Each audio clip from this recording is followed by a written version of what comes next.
Welcome to our discussion of Chalcedon, or rather, the road to Chalcedon. Our goal is not necessarily to give you a history of Chalcedon, or rather to give you a general overview of the sort of theological issues that were involved in giving us the Council of Chalcedon in 451. The Council of Chalcedon was our fourth ecumenical council.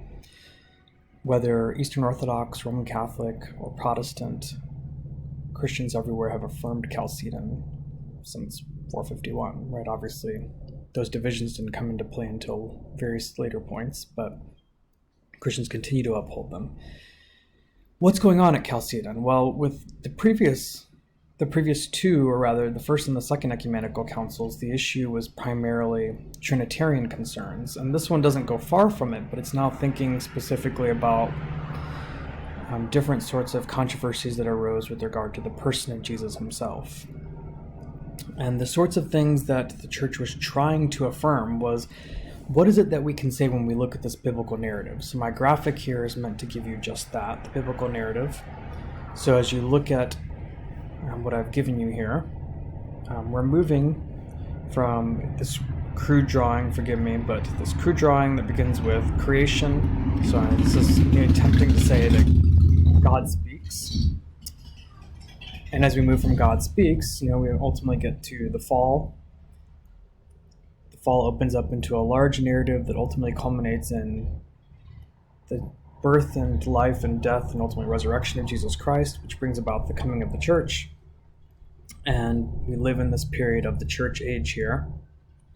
At some point here, don't take this to be to scale. I don't know where we are in the church age, but somewhere in there, ultimately looking forward to the return of Christ. So here, this is the key row, the first two Greek letters for the name of Jesus.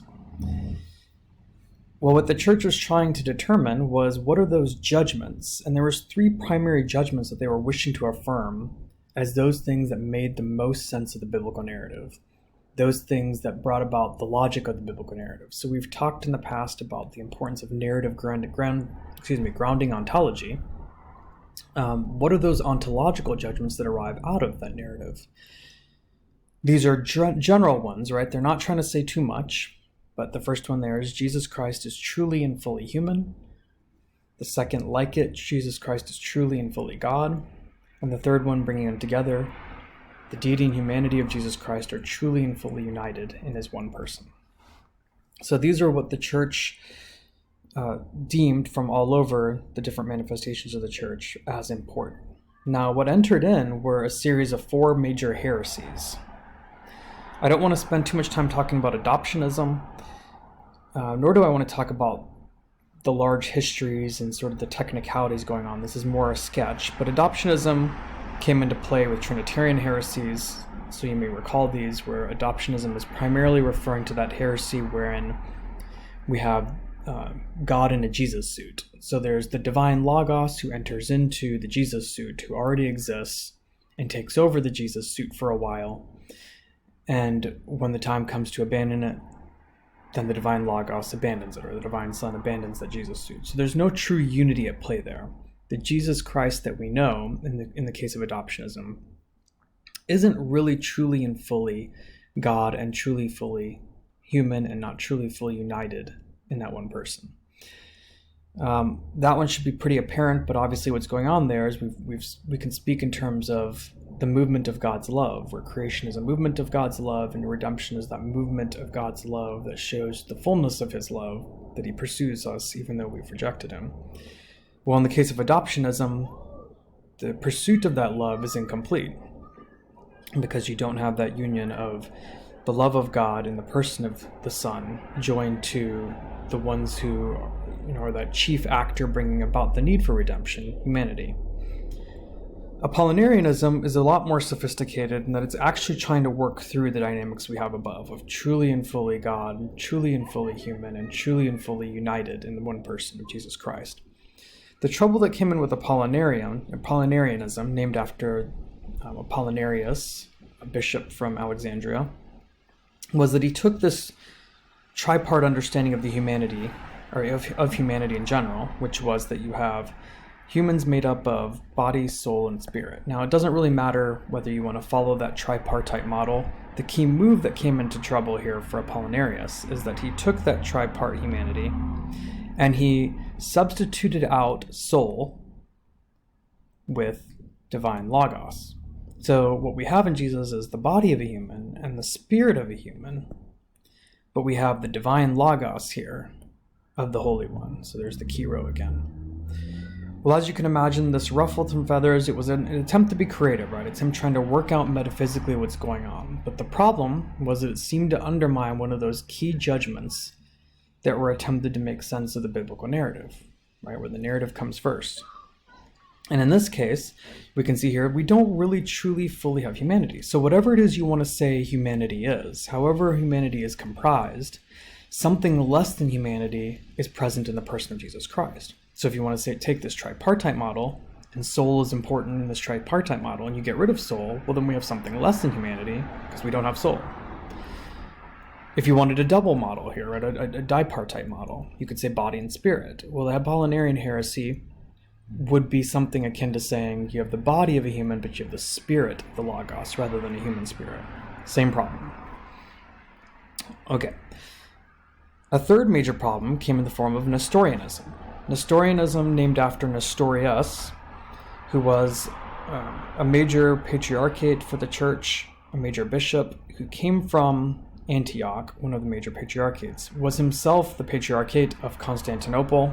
Again, that history is not terribly important for the current moment, so much as what is it he's trying to say. Well, Nestorius, he ran into troubles because he was working very hard to make sure that we knew that the divine Son transcends what can be captured within that finite reality of a human flesh. So he had trouble with some claims, such as saying that the Mother Mary was the mother of God himself. Nestorius wanted to say, no, Mary's the mother of Jesus, but God predates Mary and transcends the finite flesh of Jesus. Therefore, Mary can't be the mother of God. This troubled many in the church because, again, even as they wanted to sympathize with some of his concerns there's still that basic concern that they wanted to say came out of the biblical narrative, and that's that in the very person of Jesus Christ, you in fact have someone who is fully human and fully God, and that humanity and deity are fully united in that one person. With Nestorianism, he wanted to be able to say, well, there is this union here, but this union is more like a social club, right? If we want to think in terms of a social club, you could have people really tight, really close together, but in that social club, you don't have a full joining together so that you can say, well, the people present are all one. So for Nestorius, he wanted to say, okay, with regard to birth and human flesh, this is a birth with regard to humanity. But say with regard to miracles, these are miracles that can't be done by humans. These are miracles with regard to divinity. The church wanted to say, no, you can't separate the two. There is a communication of properties, communicatio idiomatum, communicatio idiomatum, the communication of properties of divine and human that are joined together in fellowship such that you can't distinguish the two, even if you can speak about different properties coming from different persons, right? So what they saw in Nestorianism was a denial of the communicatio idiomatum. And instead, you had two different beings that were present at the same time. So in other words, for Nestorius, what you had present was two natures, a divine one and a human one, and two persons that you could distinguish. So whatever could be attributed to the divine nature would go towards the divine person. And whatever could go towards the human nature would go towards the human person. So there's the human nature that would be involved in birth, therefore Mary is the mother of the human nature, and therefore the human person, but not the mother of God himself. The many theologians present in that period of time thought this was unfitting because if you don't have that unity, you don't really fully have the love of God making it all the way to humanity. you can begin to distinguish again. And if you can distinguish, there isn't the actual touching in the fullness of intertwining of the love of God with humanity. Okay, the fourth major heresy, Monophysitism or Eutychianism. This one was primarily due to the chief rival of the Antiochian Patriarchate. This one happened primarily in Alexandria. So Apollinarius was from Alexandria, Monophysitism was also from Alexandria. In fact, Monophysitism was something Apollinarius was trying to overcome. But what was Monophysitism?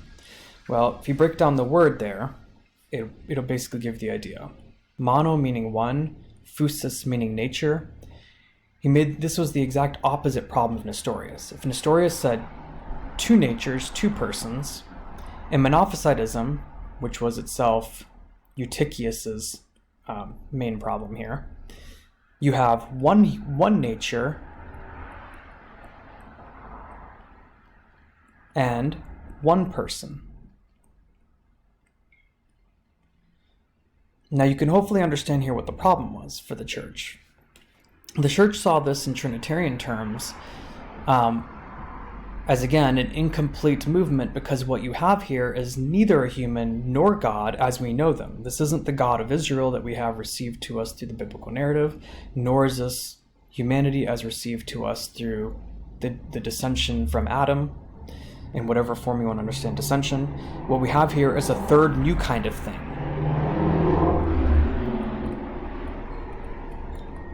Who is neither God as we knew him, nor humanity as we are or have known it, but rather this new being who is Jesus Christ. Well, that's unacceptable because, again, what we need here is God to redeem, and we need humanity from Adam to be redeemed.